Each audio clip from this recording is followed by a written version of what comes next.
Can you hear me now? Can you hear me now?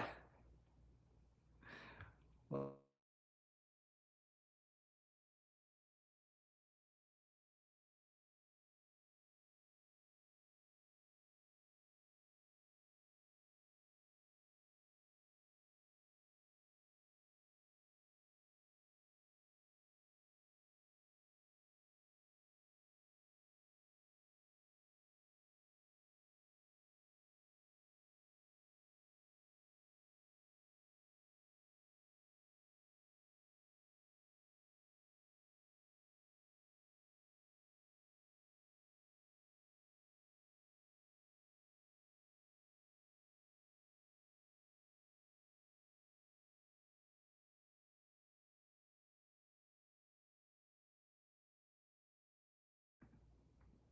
there.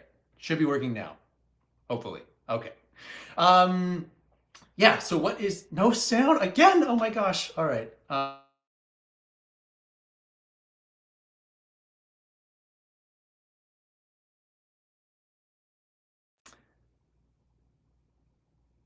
Give me one sec. We can't hear you now. Yeah. And I can't change the mic while I do this. Um,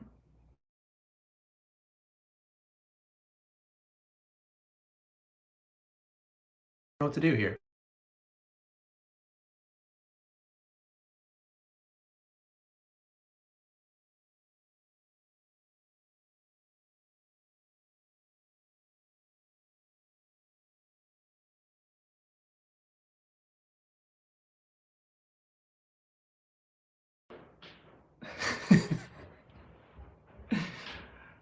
All right.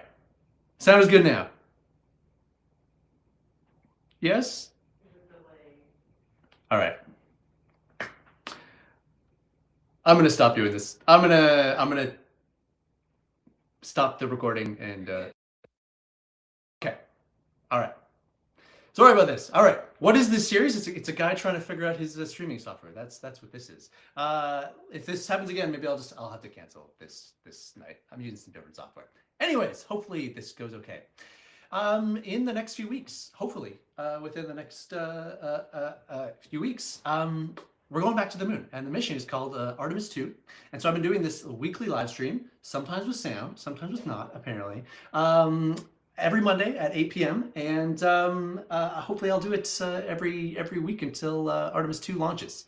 And so each show I've been doing 2 topics, 15 minutes long. I do a Q&A at the end, so if you have questions, and they're not sound related, though I would love to answer your questions about my sound issues. I'll do that at the very end. And this is focused on Canada.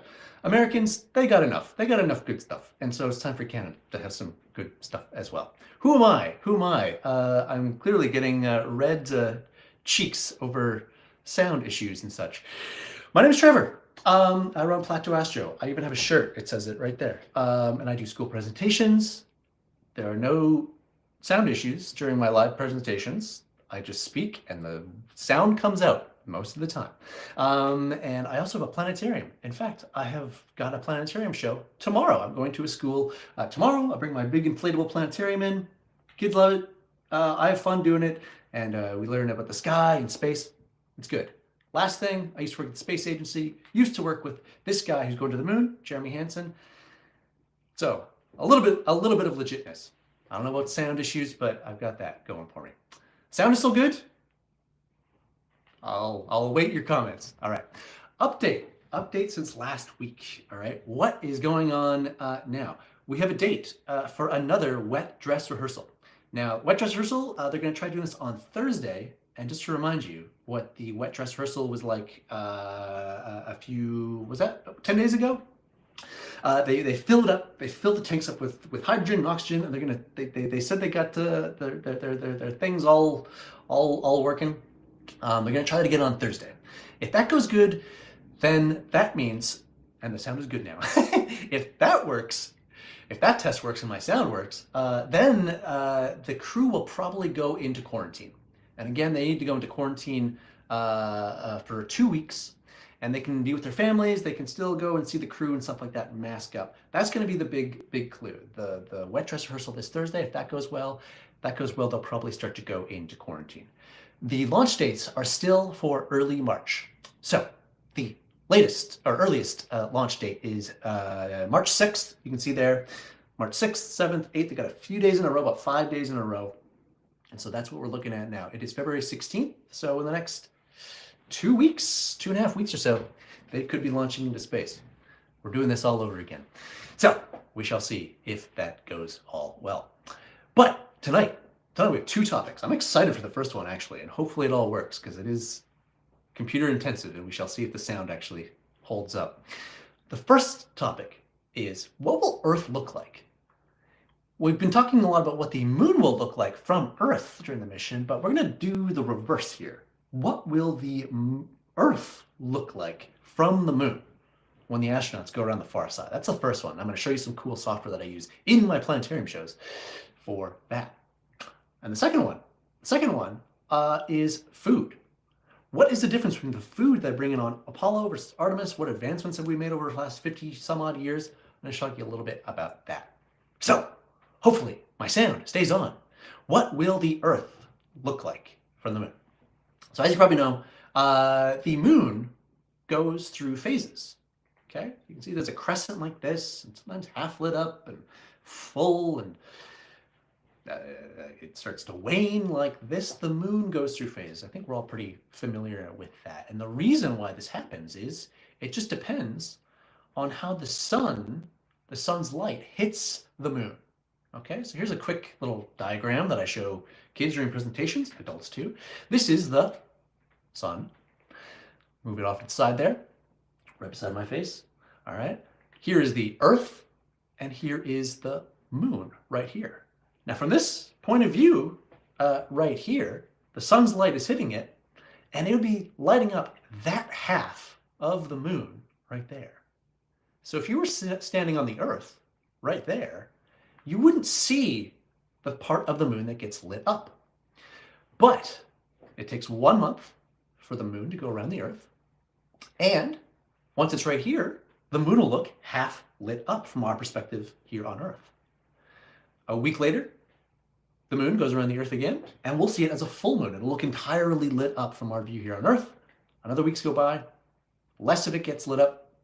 Third quarter, we see half of it, and the cycle repeats itself. So the moon goes through phases because of where it is around Earth and how the sun's light is hitting it. Now it's always half lit up, but depending on where it is around us, that's what we see. So the moon goes through phases, okay?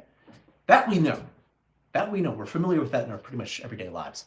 But the Earth also goes through phases, all right? So here's what the Earth could look like. A little crescent like this if you're high up in space above it. It can also look like this, half lit up. And it can also look full, like this. And so it can also look like that too. So from the moon, what will it look like? What will it look like? Here's a photo from Apollo 8. Yeah, the first Earthrise photo. This is what it looked like, okay? A little bit more than half lit up. Here's another photo of it, and this is from Apollo 17, and it is just a crescent like that. So you can see it can look different depending on when you go. All right, and here's another one from Apollo 12, I think. You can see it looks like this really kind of thin crescent like that. All right, so this is a fun thing. Artemis II, what will Earth look like from that? So again, here is the launch dates of Artemis II, 6th, 7th, 8th, 9th, and 10th, as we see in the calendar there. It shows it as the 11th. The 10th isn't lit up, but it's just launching at like 1 in the morning. I'm just going to say it's a 10th, all right? So there's the launch dates, 6, 7, 8, 9, 10. And it's going to take them about 5 days, or on the 5th day of the mission, they're going to arrive at the far side of the moon. So on day 5, they're going to be able to look at the Earth and the moon at the same time. And so what I'm going to do is I'm going to show you some software that I use in my planetarium shows. I'm going to show you what the Earth phase is between March 11th and March 15th. And the software I use, it's free. It's kind of complicated to use, but it is free. So there. It's called Gaia Sky. This is the exact same software I use in my planetarium shows. Windows, Linux, Mac, can use it. Project it onto the dome. And if you're really interested in this stuff, I'm not going to give you a full tutorial. I'm just going to show you what I want to show you. I did an entire YouTube series on this. I have a playlist on my YouTube channel showing you the basics of how to use it, all that, learn to use it with a game controller, etc. It's called Gaius Guy. Let me show you. So this is the part I'm worried about. Is my sound going to hold up for this? Let's see. I'm going to stop sharing that, and I'm going to just start the software there. Okay, and I'm going to share my screen for it right here. Okay, and there it is. And I'm just going to make sure this is all good. I'm just going to move that screen there. And sorry if I'm looking sort of downwards like this and not directly at the camera. I'll do my best here. Okay, and yeah, here we go. So this is Gaius Guy, and this is the planetarium software that I use. I use a PlayStation controller during the show to control it, so I can move to the left and to the right of the Earth. I can move up and down and closer to it and everything. I'm not going to go too much into all of that. But here's the Earth, and what I can do is I can zoom out. There's the Earth, and I'm going to turn on these circles here, and these are the orbits of the Earth and the Moon right there. Okay, so the Moon is to the left, Earth is to the right for now. And I'm going to show the Earth as it will be on the day that they launch. Okay, so I can change the date here, and I will move this to February 6th, sorry. February 6th is the day that they earliest could launch. Okay, 6, all right. So here's what the Earth would look like, kind of like this, all right, if you're right up above it, above Florida, okay. Now I'm gonna sort of stay above the Earth right here, and I'm gonna move time forwards, and I'm gonna stay on the same position the entire time. So I'm going to stay over the United States or Canada here, and I'm going to speed up time, and you can notice that depending on where the sun is sort of around it, it gets lit up in different ways. We can see there's a crescent right there. We can see it get lit up, more and more lit up, more and more lit up, okay? And this is just us being right above the Earth. So over the course of a day, we're going to see it get lit up a little bit differently. Now here's what I'm going to do. I'm going to move away. And what I'm going to do is I'm going to move to where the Moon is. And the Moon is just over there. Okay? Now I'm moving just kind of quick just for time. Right, I said March, didn't I? Right. Good call. Good catch. So here is the Earth and the Moon. All right. And somebody mentioned this, right? It is March 6th that they are leaving. Okay. So I'm going to put this to March, and they're going to leave March 6th. And again, it's going to take 5 days for them to reach the Moon. So that means by March 11th, they are going to arrive to the Moon. Okay, so there's the Earth, and here is the Moon. And I'm going to change my focus towards the Moon. Thank you for the sound check from the audience here, and the date check here. Great audience, great audience. So we see the Earth and the Moon right here, and this would be the earliest launch date that they would have for this. So leave March 6th, arrive here March 11th, and this is what the Earth and the Moon would actually look like. Now, when they're in the capsule, they're actually going to have pretty long camera lenses.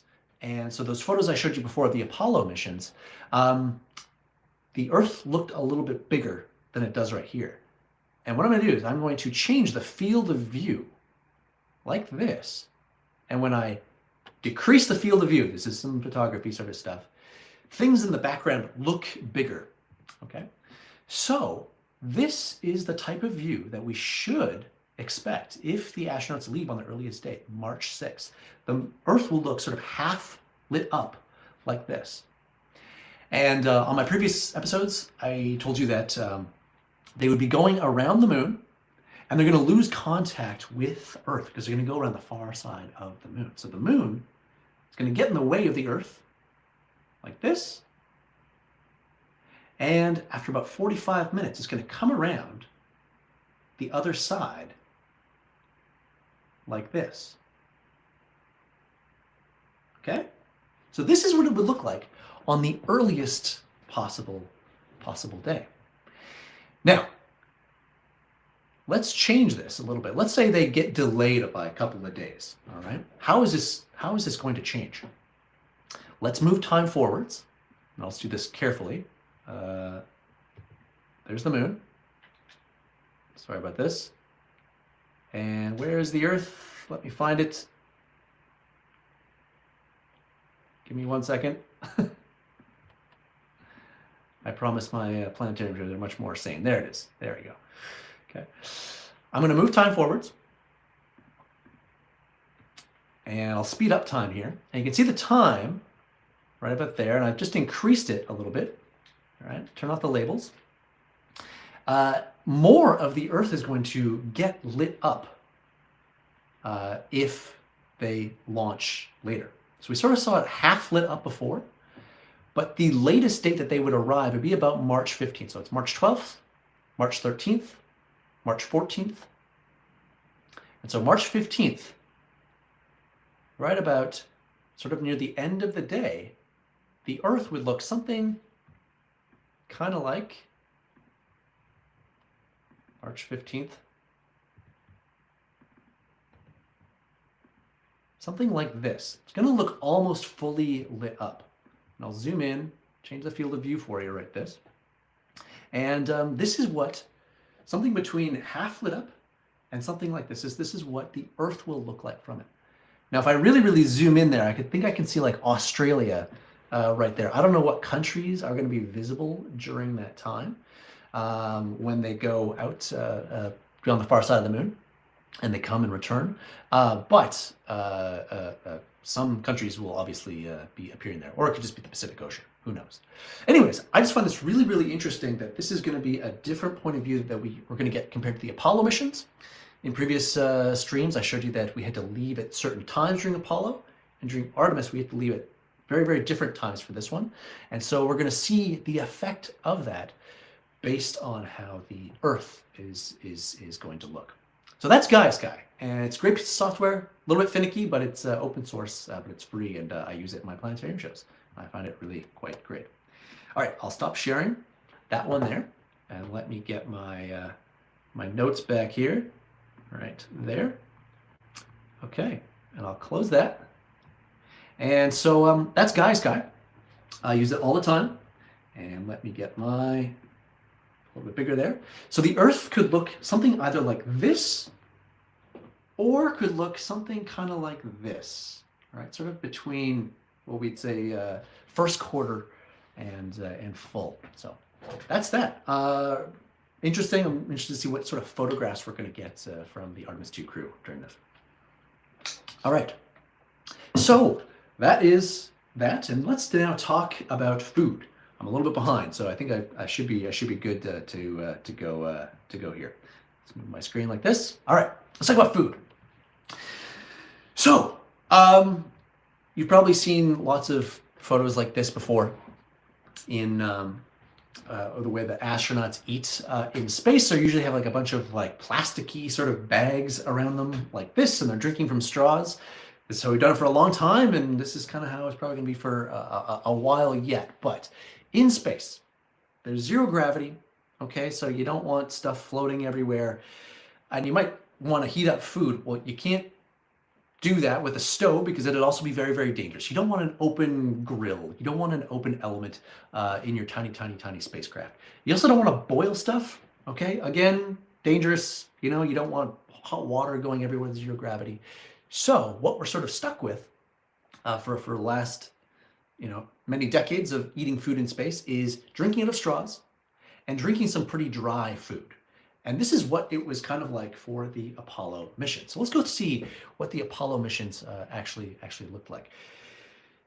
They prepare the food, and they're in these plastic bags like this. And I don't have the writing looking too great there, but it says meat and gravy and meat chicken sort of stuff there. Okay, these are dehydrated foods. Okay, they're food that has been cooked, and they've taken all the moisture out of it, and they're dehydrated. They're not moist, okay? And so during the Apollo missions, obviously they ate a lot of dried food, but they did have the ability in the 60s and 70s to use warm water and put warm water into that tube, into that plastic bag, rehydrate it, and then eat it. I was trying to look today where in the Orion spacecraft, the command module for Apollo, where they did this, where it was, and I was at this. This is the Apollo 13 capsule. It is somewhere inside of here that they have a mechanism where they can put these bags into it, a little hose, water goes in there, they let it wait for a little while, and they rehydrate the food. This is how we did it 55 years ago. Since then, we have had this thing in space, the International Space Station, and this is what a typical meal looks like on the International Space Station. Kind of similar. You see these plastic bags, all right, with some stuff in there, okay?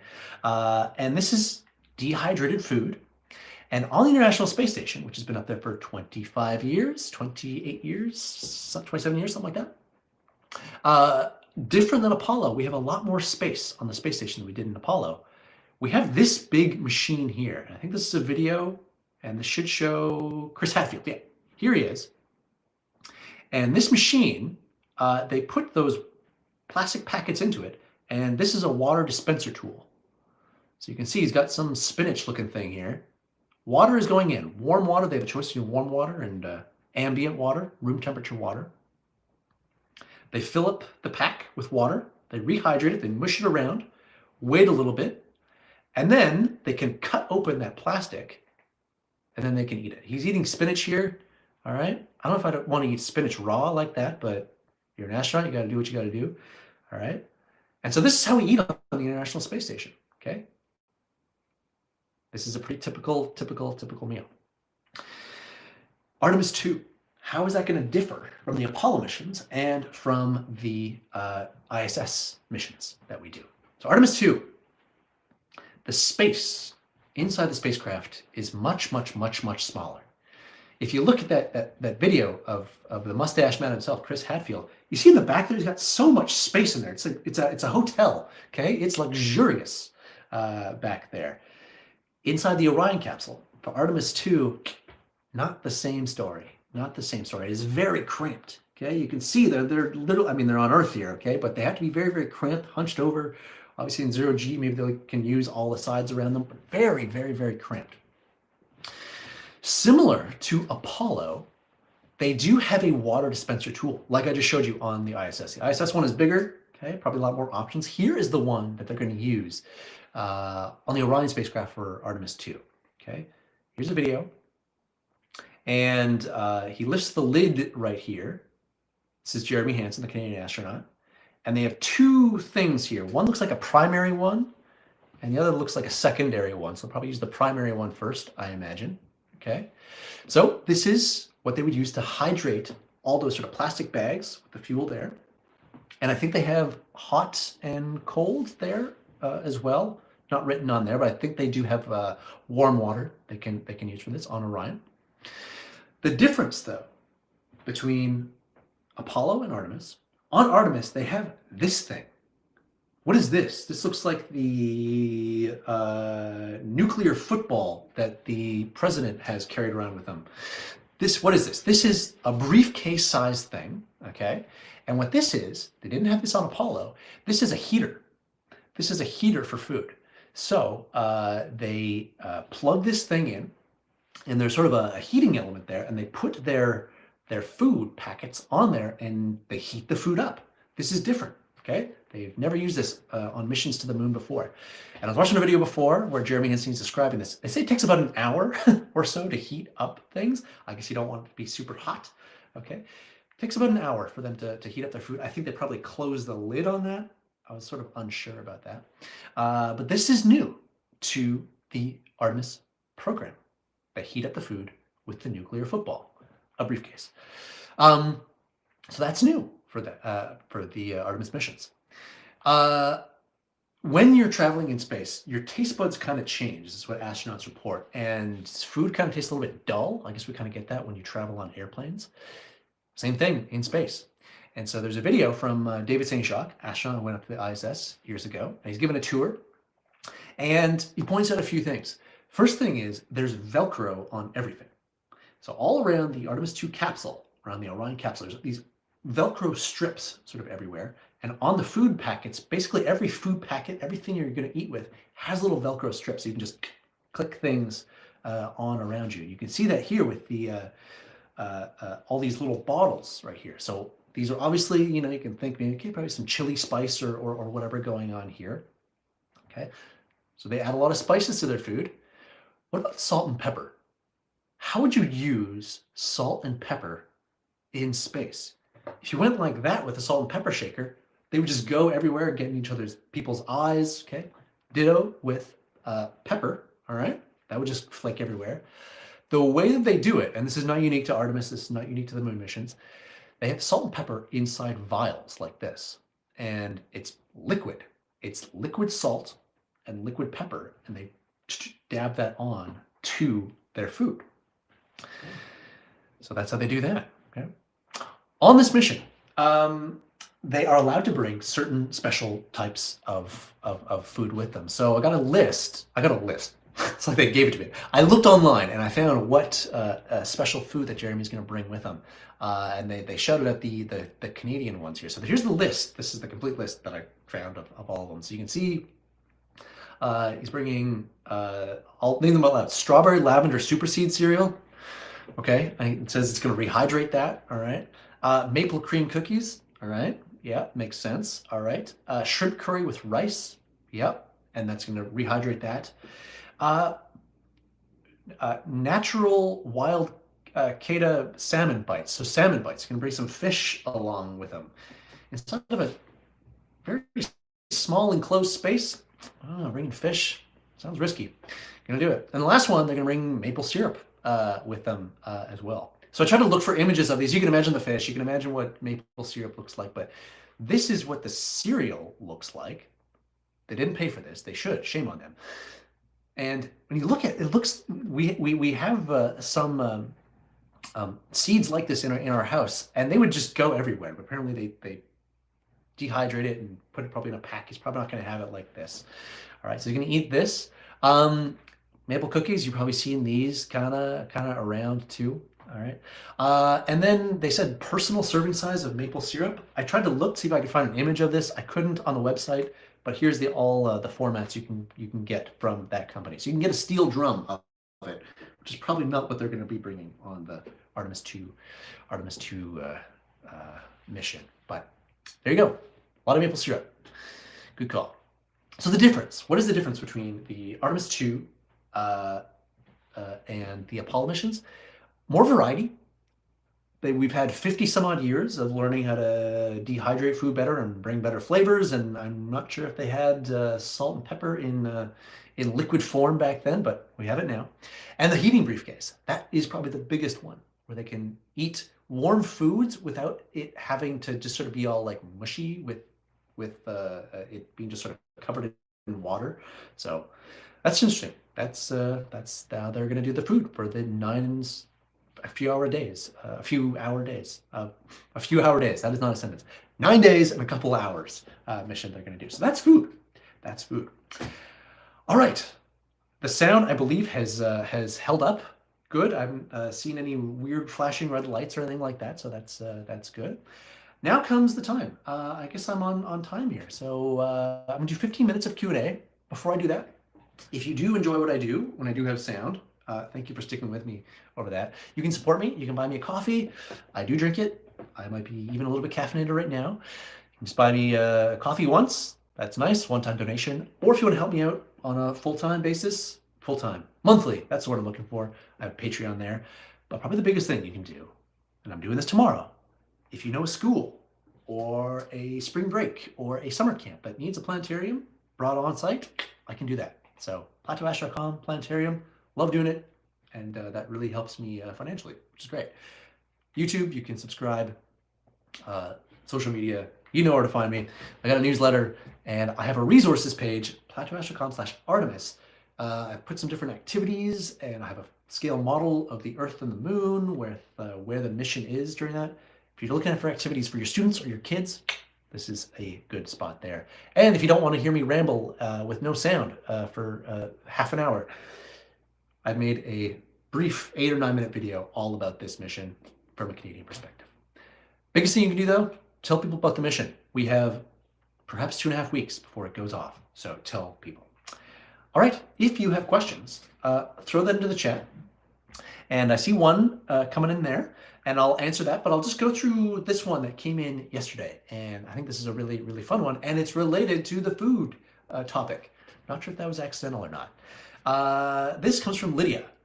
Lydia asks, do you think that someday people with celiac disease will be able to become astronauts? Will science get better so it won't stop their space dreams? So I looked into this, and the first thing that popped into my head before I even started researching was this. If you have a gluten allergy, if you have celiac disease, and I hope you like tortillas, on the International Space Station, and presumably probably for this mission as well, the Artemis II mission, they don't eat bread. They don't eat bread. And it's not because every astronaut has celiac disease. It is because bread, when you eat it, crumbs get everywhere. It flakes everywhere like that, and you don't want that getting into your eyes or clogging up instrument panels or anything like that. So what they do, astronauts, is they eat a crap ton. They eat a lot of their foods in tortillas. No gluten in there. That's the first thing that sort of came into my mind when this happened. I dug a little bit deeper on it, and on the Canadian Space Agency website, where they list all the foods that I showed before, they have this allergy alert. They actually mention this, and I'll read it out. Can you be an astronaut if you have food allergies? You can, but it might depend on the severity and predictability of your allergies. Dietary restrictions do not automatically disqualify an astronaut. The program evaluates risks, so they're going to look and see how risky it is. If it is very, very, very, very intolerant, okay, maybe not. But if it is a thing that you can that is manageable, might be able to do it. This is from the Canadian Space Agency. NASA actually has an entire PDF, an entire document. NASA spaceflight medical selection, recertification, and mission evaluation. Basically, this is like the manual of like, if you have one of these diseases or one of these issues, you might not be able to become an astronaut. And they do list some food allergies in there. And so they have listed celiac disease in there before, but there's this other document that actually has a list of different waivers. So meaning if you had one of these things, they could take a closer look at you and perhaps recertify you. So examples of ISS waivers, this is for the space station. I'm not sure of going to the moon or how this will change over time. Allergies, food sensitivity / intolerance. So they could make waivers for different types of food allergies. So, I couldn't find any astronauts that have celiac disease, whether that's public knowledge, there is some sort of health privacy things going on there. Maybe they haven't revealed that before, I'm not sure. But, it's possible that probably could. Yeah. I'm not promising, but it's not, dreams are not dashed, don't worry. The other thing is that things change over time. Here are the first group of Americans that went into space during the early 60s and mid 60s. These are called the Mercury astronauts. And if you look at all of them, what are they missing? None of them are wearing glasses, which doesn't really seem to help them because I think there's only like 2 people who are actually looking at the camera here. All the other ones are looking away, and this guy on the far left, I don't know which one that is, okay, he's looking all the way over here, okay. They're not wearing glasses, and I think one of the early qualifications to become an early astronaut was you had to have a perfect or very good vision. That has changed over time. I'll give you a prime example of that. Look at this astronaut. Okay, she's in space on the International Space Station right here. What's her name? Well, her name is Christina Cook, and she is going to be going to the moon in the next few weeks and months. So things can change over time. So even if there is, a restriction on celiac disease, hey, 10, 20 years from now, that actually might change. It might be a very manageable thing. Hopefully that answered your question, Lydia. Somebody asked, and let me try. Can I put this on the stream? Yes. How much packets of small foods would an astronaut eat a day? That's a good question. Depends on the size of the food, I imagine. Let's put that back up there. Okay. I think looking at the calorie count, it was something around about 2,400 calories. I'm just pulling that out of thin air, okay? So that depends how much is inside of those packets, okay? It dawned on me recently how many calories are actually like in a handful of almonds.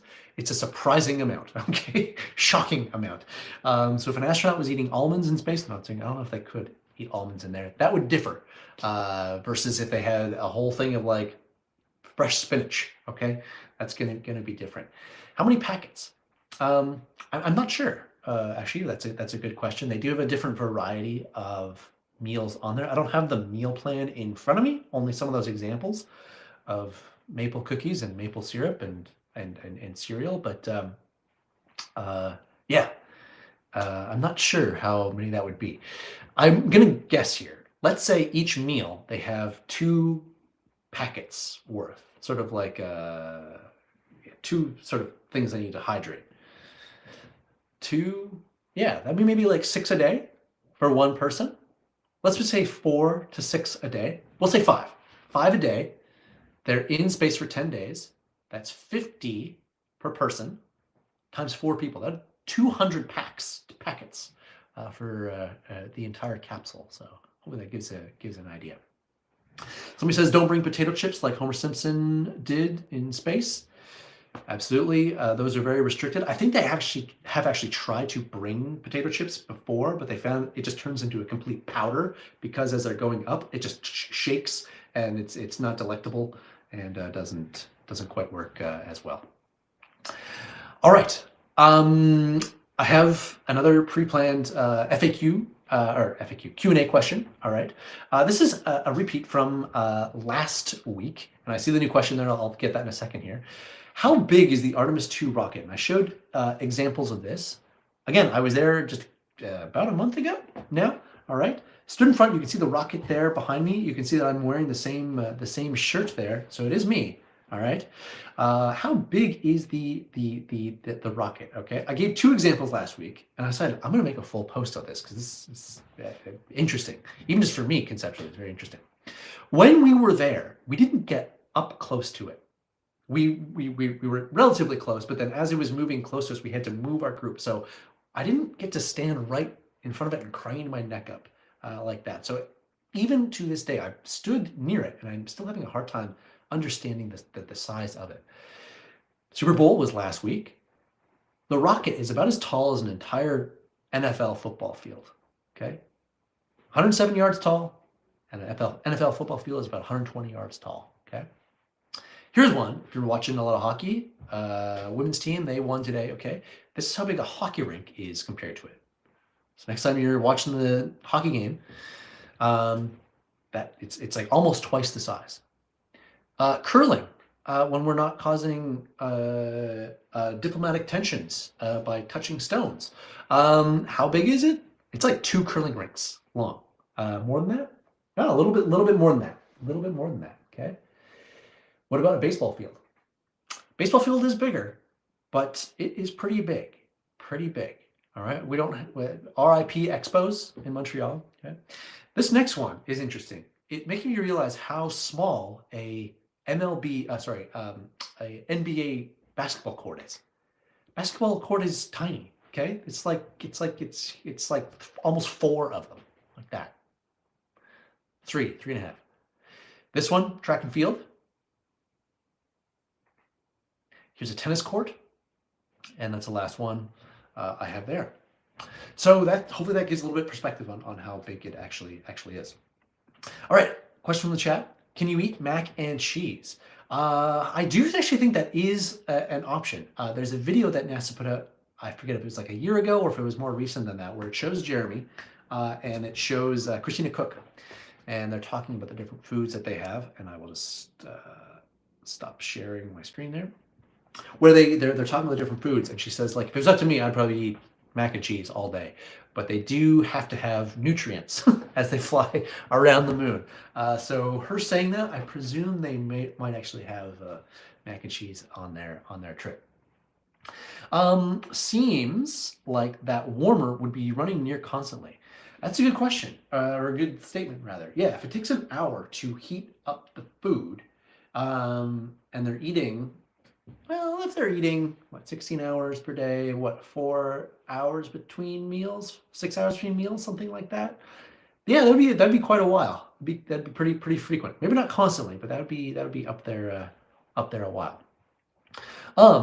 This question: do they sleep? Do they sleep on time rotations? I've tried to suss this one out, and I think maybe sometimes they give certain people naps. I'm thinking specifically for the first day, if Christina and Jeremy actually give a little bit extra nap time, but I think they all actually sleep at the same time. You have to remember, unlike the International Space Station, the International Space Station is quite big, relatively, okay? Actually, it is. It's the size of a football field, so it is quite big. So if you wanted to be on one end, and the Russians are on one end, and the Americans and other international crew are on the other end, you could basically live separate lives. You could probably, maybe they actually have days where they actually don't interact with each other at all.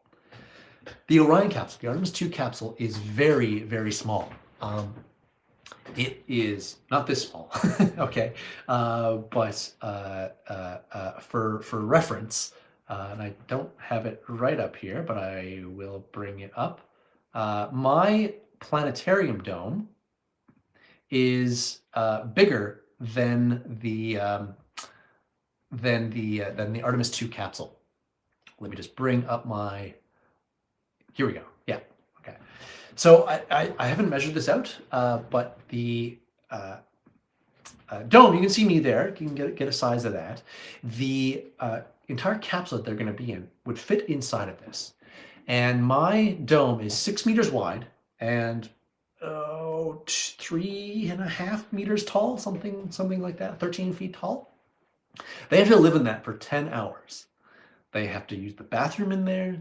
They have to change clothes in there, and they have to all sleep in there. If you had 2 people sleeping and 2 people awake, those other 2 people, they're not going to sleep. So I think they all have to sleep at the same time to maintain sanity with each other. So I think they're all actually on the same sleep time. Okay, it's 8:45. We had a couple of minutes of pure panic there where the sound didn't work. I'll see you next time how this goes. But thank you guys so much. I'll just get my last few slides here. So next week, doing another one, and hopefully the sound issues will not be an issue. Same time, same place, February 23rd, 8 p.m. And so you can follow me, subscribe on YouTube, and I'll make another Facebook event for this. So if you were here from the Facebook event, thank you so much. And I will make another one probably tomorrow. And I'm Plateau Astro. Thank you guys so much for coming on in. Let me stop that screen and let me look you right in the eye. Thank you guys so much. Have a great night, and thanks for sticking with the sound issues. Talk to you soon.